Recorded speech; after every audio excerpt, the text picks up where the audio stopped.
Wala kang imposible sa taong nangangarap at natupad na nga rin yung matagal na natin pinapangarap ng bata pa tayo. At tara, samahan nyo ako sa aking pangarap. Ang dating naka small bike, ngayon naka big bike. At ngayon nga, November 7, 2025, 4 AM na nga ako nagising kasi may pipick upin tayong big bike sa Paranaque. At 4:53 na nga ako nakalabas ng subdivision namin. Sarap na nga ng simoy ng hangin at malamig pa dahil malapit na magpasko. 5:08 na nga ako nakalabas ng Montalbounce, ang lugar kung sa maraming luba. 5:30 AM na nga ako nakarating dito sa Marikina, ang shoe capital of the Philippines. Ang ganda nga ng tulay nila, nagninining sa liwanag. 6:32 AM na nga tayo nakarating dito sa Honda Safety Driving Center. Ako pa lang ang nauna dito, wala pa yung iba kong mga kasama. Hindi nga pala ako sanay malit sa mga lakad na pupuntahan ko, kaya mas maaga ako umaalis sa bahay. 8 o'clock AM pa nga ang schedule nga namin dito. Mas okay na nga magantay para makapagpahinga ako. Makakasama nga pala natin si JC Garcia Vlog sa pag-drive ng big bike. Sa loob nga pala ng Honda Safety Driving Center, merong gasolinahan. Ang laki nga pala ng lugar nila. Alam nyo ba, hindi lang motor ang pwede mag-training dito. Pwede nga rin pala kayo mag-training dito kung meron nga kayong kotse. At lalo ma-enhance ang yung pagdadrive. At pagpasok mo pangalan sa labi nila, makikita mo agad yung super bike nila. Ang mga bucket list sa mga motor na gusto ko. Meron din silang makina ng yate. Sinundo na nga pala tayo ni Ma'am Gian para umakit dun sa second floor, dun sa driving room center.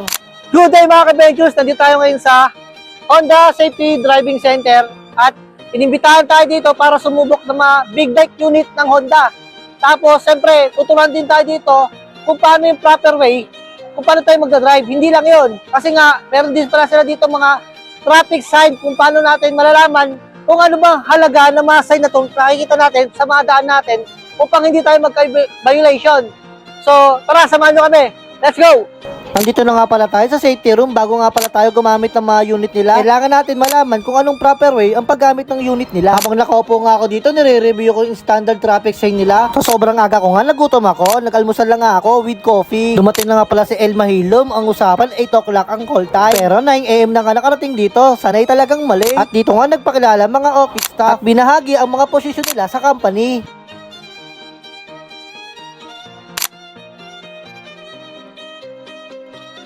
At ito nga pala yung coach natin, yung magiging spirit natin pag nag-test ride na tayo. At dito nga pinakita nila ang mga logo ng motovlogger. At dito nga mag-picture na kami at magsisimula na kami mag-test ride. Meron akong kwento, isang love story na nangyari sa kanto, habang ako'y papunta sa aking trabaho.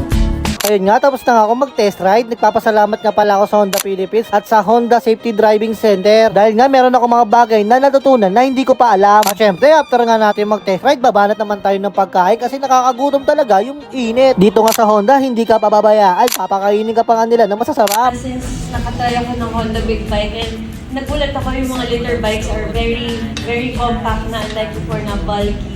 And surprisingly, ang saya-saya niya kasi automatic siya. So sa mga gustong mag-upgrade from smaller displacement na gustong mag-big bike, hindi na kailangan matakot kasi they're more smaller now and abot siya ng Filipinos. Saka kung hindi kayo marunong mag-dekambyo, ano na siya, matic na siya. Hindi na kayo matatakot na mag-bitawan ng clutch. So, yun. Thank you for letting me experience. At dito nga magka-closing remarks na kami. Maraming salamat sa pagtitiwala sa amin. Honda number 1.